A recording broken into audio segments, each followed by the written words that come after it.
okay? But any deal I make, toward the end, I'm going to bring Schumer, at least offer him, and Pelosi. I guess you could say it's like, must be the biggest deal ever made if you think trade with China. How big does that get? Although if you look, the USMCA is right up there. But it's very complicated. There are many, many points that we're bringing up that nobody ever brought up or thought to bring up, but they're very important because we were on the wrong side of every one of them. There is a possibility that I will extend the date. And if I do that, if I see that we're close to a deal or the deal is going in the right direction, I would do that at the same tariffs that we're charging now. I would not increase the tariffs. There won't be so many other things that have gone on, and no other president has done this. No other president. We didn't have a deal with China. A lot's been accomplished. We're dealing with them. We're talking to them. When I came into office, I met right there in the Oval Office with President Obama. And I sat in those beautiful chairs, and we talked. It was supposed to be 15 minutes. As you know, it ended up being many times longer than that. And I said, what's the biggest problem? He said, by far, North Korea. And I don't want to speak for him, but I believe he would have gone to war with North Korea. I think he was ready to go to war. In fact, he told me he was so close to starting a big war with North Korea. Now, where are we now? No missiles, no rockets, no nuclear testing.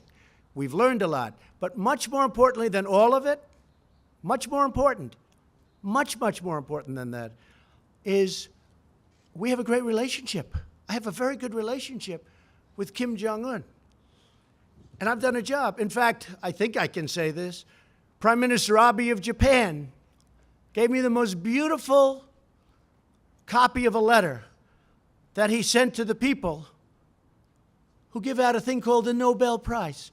He said, I have nominated you, or respectfully on behalf of Japan, I am asking them to give you the Nobel Peace Prize.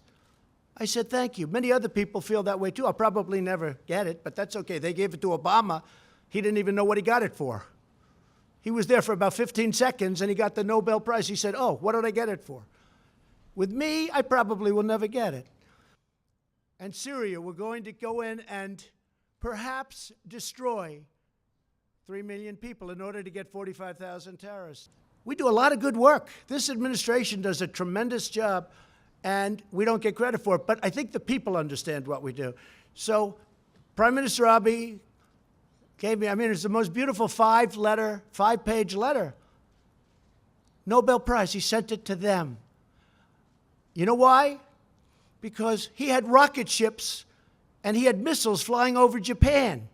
And they had alarms going off. You know that. Now all of a sudden they feel good. They feel safe. I did that. And it was a very tough dialogue at the beginning. Fire and fury, total annihilation. My button is bigger than yours and my button works. Remember that? You don't remember that. And people said, Trump is crazy.